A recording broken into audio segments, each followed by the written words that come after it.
What if I told you that the most powerful R&B label of the 1990s was built on the voices of two artists the world forgot? Damian Dame wasn't just another duo. They were the very first act signed to LaFace Records, the label that would launch TLC, Toni Braxton, and Usher into superstardom. They created the sound, recorded the hits, and then vanished, not by choice, but by cruel fate, striking twice on the same date, 2 years apart. Their story is one of genius, heartbreak, and a legacy that refused to stay buried. If you love uncovering hidden legends like this, don't forget to like and subscribe to Legends Underrated. And tell me in the comments, where in the world are you watching from? The year 1991 tasted like electricity.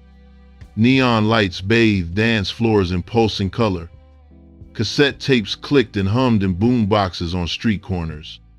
The air was thick with New Jack Swing, hip-hop soul, and the wild promise that music could rewrite everything.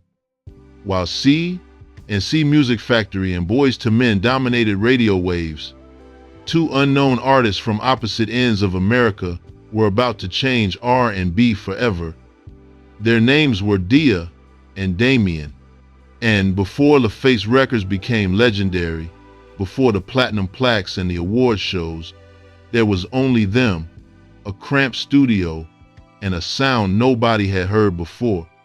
Deborah Jean Hurd entered this world on September 20th, 1958, in Houston, Texas. But California would become her true home, the place where her voice learned to soar. Her father would later tell anyone who'd listened that even as an infant, she hummed in perfect pitch. It wasn't learned.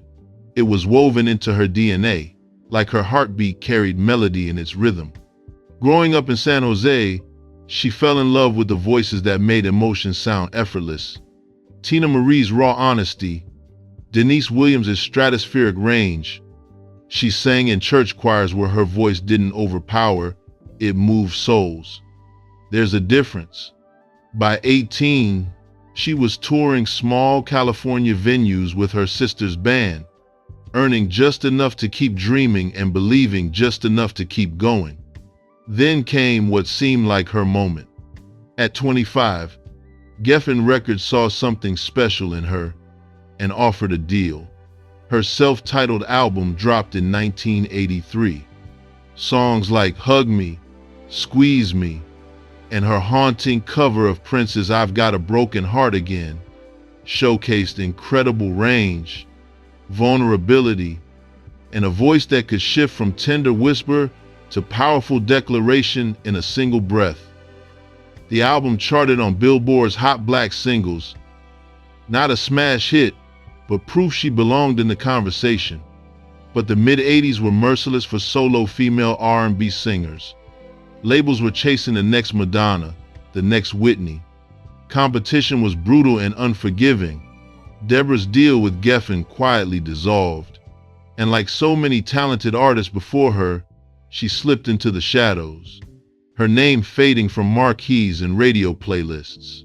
But Deborah Hurd didn't stop singing. She just stopped being seen. Throughout the late 80s, she became one of the most sought-after background vocalists in Los Angeles. Her voice graced albums for Corinne White, Pebbles, Shalimar, and The Deal. She was everywhere and nowhere, supporting, elevating, perfecting other people's dreams. And it was during one of these sessions that she reconnected with a young producer named Kenneth Babyface Edmonds. He'd invited her to sing background on his 1986 solo album, Lovers. He loved her tone, that rare combination of smoke and honey, grit and grace. Their professional relationship deepened. She became part of his creative circle, the invisible foundation of late 80s R&B. But there was something restless growing inside her. She'd tasted the spotlight once. She wanted it again. She needed it. 2,000 miles away, in Marshall, Michigan, a boy named Bruce Edward Broadus was turning household objects into instruments. Born September 13th, 1966. He taught himself piano at age 9, then drums, then guitar, all before most kids mastered riding a bicycle. His mother once said he could make music out of anything: a pencil tapping a desk, a spoon hitting glass, his fingers drumming the kitchen table.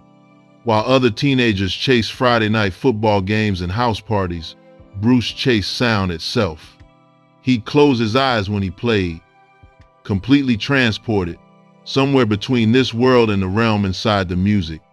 Raised in Battle Creek, by 16 he was performing in clubs around Kalamazoo, not for attention or applause, but for that transcendent feeling when notes locked into place and became something bigger than music. Eventually, like every dreamer from a small town, Bruce moved to Los Angeles, the city of angels and shattered promises. He joined a group called Shy Boy, then launched his own production company, K-Zoo. He wasn't chasing fame, not really. He was chasing perfection. The perfect song, the perfect sound, that magical moment when all the elements locked into place and time stopped. By the late 80s, he was producing for local artists, getting his name whispered in the right circles, building a quiet reputation. He was good, undeniably talented, but he was still searching for something, someone who could complete the vision he heard in his head. That someone arrived in the form of a cassette tape. A mutual friend handed Bruce a demo featuring Deborah Hurd. From the first note, he was captivated. Her voice wasn't just technically flawless. It had lived. It had survived. It carried weight and wisdom. He reached out immediately. Within weeks, they were in a studio together, experimenting, laughing, discovering unexpected chemistry. At first, Bruce saw himself as the producer, the architect behind Deborah's comeback. But Deborah heard something else entirely. She encouraged him to step behind the microphone himself. She heard texture in his voice, warmth that balanced her sharpness perfectly, like two halves of one soul. For 3 months straight, they spent nearly every day together. Bruce would layer intricate beats while Deborah built melodies around them like architecture. There was no ego, no competition, just two artists chasing the same beautiful ghost. When their demo was finished, they started sending it everywhere. Rejection after rejection landed in their mailboxes. Then timing, fate, divine intervention, whatever you want to call it, stepped in. Kenneth "Babyface" Edmonds and Antonio L.A. Reid were forming a brand new label, LaFace Records, backed by the legendary Clive Davis at Arista. They wanted artists who could define a completely new sound. R&B with street edge, soul with modern production, hip-hop swagger meeting vocal excellence. When they heard Deborah and Bruce's demo, everything clicked into place like puzzle pieces. For Deborah, it felt like redemption, going from singing background for Babyface, becoming one of his first signed artists. For Bruce, it was validation. Years of quiet work, of faith, of believing when nobody else could hear what he heard, were finally paying off. 2 different lives, 2 different journeys, one shared destiny. But the world had absolutely no idea what was coming. In early 1991, Damian Dame became the first artist officially signed to LaFace Records. Let that truth sink in deep. Before TLC's multi-platinum explosion, before Toni Braxton's elegant domination, before Usher's superstar ascension, there was Damian Dame. They were the experiment, the risk, the foundation upon which an empire would be built. Their debut album, simply titled Damian Dame, dropped on May 14, 1991. The lead single, Exclusivity, was a masterclass in early 90s R&B perfection. Smooth, sensual, rhythmic, but never predictable. It blended hip-hop beats with soulful harmonies in a way that felt revolutionary. The chemistry between them was undeniable, almost supernatural. Dia's voice soared like a bird riding thermals. Damian's grounded it, anchored it to earth. Together, they created perfect balance. Exclusivity didn't just chart, it conquered. The song climbed all the way to #1 on the Billboard R&B charts, staying there for 2 full weeks in July 1991. It proved LaFace had made the right gamble. Their second single, Right Down to It, reached #2 on the same chart. The album itself peaked at #21 on the Billboard R&B Albums chart. Critics praised it lavishly. Fans connected with it deeply. Radio stations couldn't stop playing it. For a shining moment, it seemed like Damian Dame were about to become household names, destined for greatness. The blueprint was working. The sound was catching fire. But the music industry is fickle, cruel, and unpredictable. And tragedy doesn't wait for success to solidify. Stories like these are why I built Legends Underrated. So make sure to subscribe for more untold tales that deserve to be remembered. June 27, 1994. Just 3 years after their triumphant debut, Deborah Jean Dia Dame Heard was driving through Atlanta when the unthinkable happened. A car accident. Sudden, fatal, devastating. She was only 35 years old. The news shattered the small but passionate community that loved their music. For Bruce, the loss was incomprehensible, soul-destroying. Dia wasn't just his musical partner. She was his creative soulmate, the person who believed in him when he was just another unknown producer with impossible dreams. She was the one who heard music in his voice when he only heard flaws. She withdrew from his world almost immediately after her death. Friends said he was never the same. The light had gone out. The music felt hollow, but he tried to keep going. He had to, for her memory. In 1995, Bruce released a solo album titled Damian 199 Sex, dedicated entirely to Dia Dame. It was his way of processing grief, of keeping their dream alive, of honoring what they'd built together. But the wound was too deep, the pain too overwhelming. Then came June 27, 1996. Exactly 2 years to the day after Dia's death, Bruce Edward Damian Broadus passed away from colon cancer. He was only 29 years old. In the span of just 2 years, both halves of Damian Dame were gone. The duo that was supposed to define LaFace's sound, that was meant to become legends, had been erased by fate's cruelest timing. And as the label moved forward, signing bigger acts, achieving massive mainstream success, Damian Dame's name faded quietly into the background. Not intentionally, not maliciously, just inevitably. The way most legacies disappear when there's nobody left to fight for remembrance. But here's the twist that changes everything. While their names faded from headlines and award show mentions, their influence never disappeared.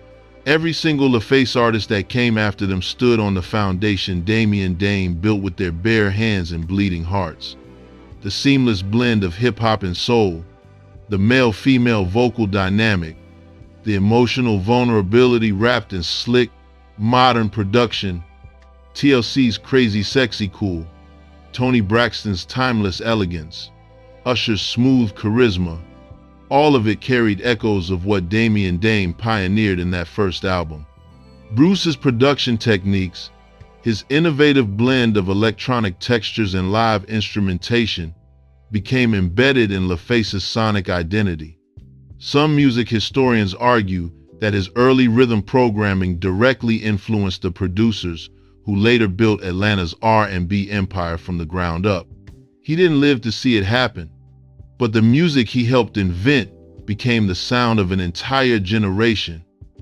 Their story also represents something much bigger than individual tragedy.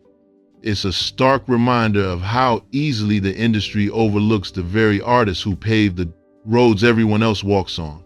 In every conversation about LaFace's legendary legacy, there's a line that deserves to be spoken louder, screamed from rooftops. Damian Dame were the first.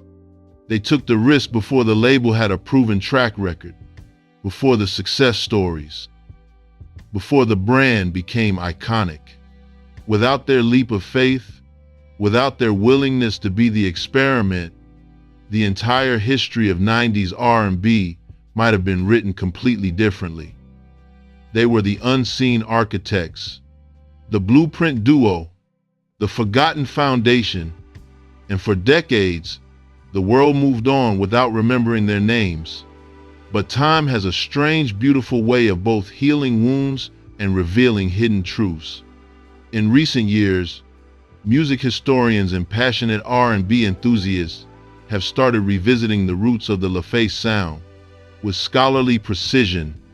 When documentaries mention the rise of Atlanta as the epicenter of 90s soul, Damian Dame's name surfaces again and again, softly at first, then unmistakably.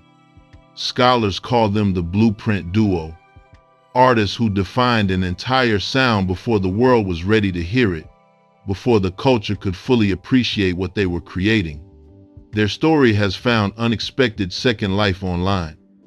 On YouTube, fan tributes and rare performance footage continue to attract comments from around the globe.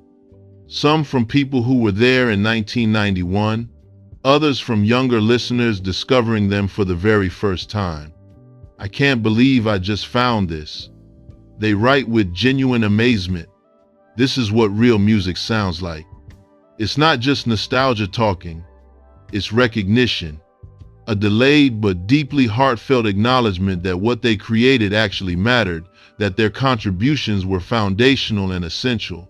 Their rediscovery coincides with a larger cultural shift happening right now, a collective desire to honor those who contributed to the bedrock foundation of Black music, even if they didn't receive their flowers while alive, even if the industry moved too fast to pause and acknowledge them properly. R&B podcasts, classic soul radio programs, and independent music journalists have begun telling their story again, reframing Damian Dame not as a tragedy footnote, but as a testament to artistic integrity and pioneering vision. And the appreciation is genuinely global. In the United Kingdom and Japan, two countries with deep, abiding love for American R&B, collectors and DJs have kept their records spinning. Vinyl shops in Tokyo list their debut album among essential early 90s grooves. British radio hosts include Right Down to It in carefully curated playlists celebrating lost soul duos of the decade. Even younger artists cite them as direct influences. Producers talk about discovering their music while researching early LaFace productions, trying to understand the sonic DNA. Others mention how the male-female energy in songs like Exclusivity inspired their entire approach to musical collaboration. Then there are the quiet tributes happening in small towns and living rooms across America. Small town open mics where singers cover Right Down to It with reverent care. Church choirs that weave snippets of Dia's melodies into gospel arrangements. Couples who choose Exclusivity as their wedding song decades after it was released. Each gesture, small as it might seem, keeps the legacy breathing and alive. For the families and friends who knew them personally, who loved them beyond the music, these gestures mean absolutely everything. They speak volumes about Bruce's humility, Dia's warmth, and how their story reminds us that greatness isn't measured by chart positions or platinum plaques. It's measured by heart, by impact, by the lives you touch. The story of Damian Dame doesn't end with devastating loss. It ends with remembrance, with resurrection, with recognition. Because somewhere deep in every song they left behind, there's a heartbeat that never actually stopped. When Exclusivity plays today, it still feels like summer 1991. The sound of hope spinning through humid air. The rhythm of two voices that believed in something bigger than fame or fortune. You can almost see them on stage again if you close your eyes. Dia, poised and radiant, her voice carrying through the crowd like a healing force. Damian beside her, quiet but absolutely certain, keeping the groove steady beneath her soaring melody. Two artists, perfectly balanced, completely alive in that eternal moment. Time took them far too soon, but time also gave them something genuinely rare. A kind of immortality that lives not in fame or fortune, but in pure feeling, in emotional truth. Every listener who rediscovers them today adds another spark to that eternal light. In the larger, sprawling story of LaFace Records, their chapter is often small, almost overlooked in the rush to celebrate bigger names. But without their faith, without their courage, without their willingness to be first, the label might never have become what it did. They were the foundation beneath the empire, the invisible pillars holding up the mansion. Their journey, short and imperfect but deeply, achingly human, reminds us why we fall in love with music in the first place. Because behind every beat, there's someone chasing an impossible dream. Behind every voice, there's a fragile, precious life. Deborah and Bruce weren't just talented artists. They were dreamers who turned struggle into sound and heartbreak into harmony. In their brief, shining time under the spotlight, they gave us a truth that outlasts commercial success, that transcends chart positions, that art made with absolute honesty never truly dies. Maybe that's what the music of the past asks of us. Not pity or sadness, but active memory. To pause our scrolling, to listen deeply, to remember the names that history tried to forget. So tonight, if you find yourself alone with your thoughts or sitting quietly with a favorite record, let their voices play one more time. Let the melody remind you that beauty doesn't always shout for attention. Sometimes it whispers. This twist shocked the world, and if you never want to miss stories like this, subscribe to Legends Underrated today. Do you think the music industry ever gave Damian Dame the respect they truly deserved? Drop your thoughts in the comments. Because remembering isn't just nostalgia, it's gratitude, it's justice. It's how we make sure the artists who built our world are never lost to silence again. Some stars never fade, they just wait patiently for us to listen again.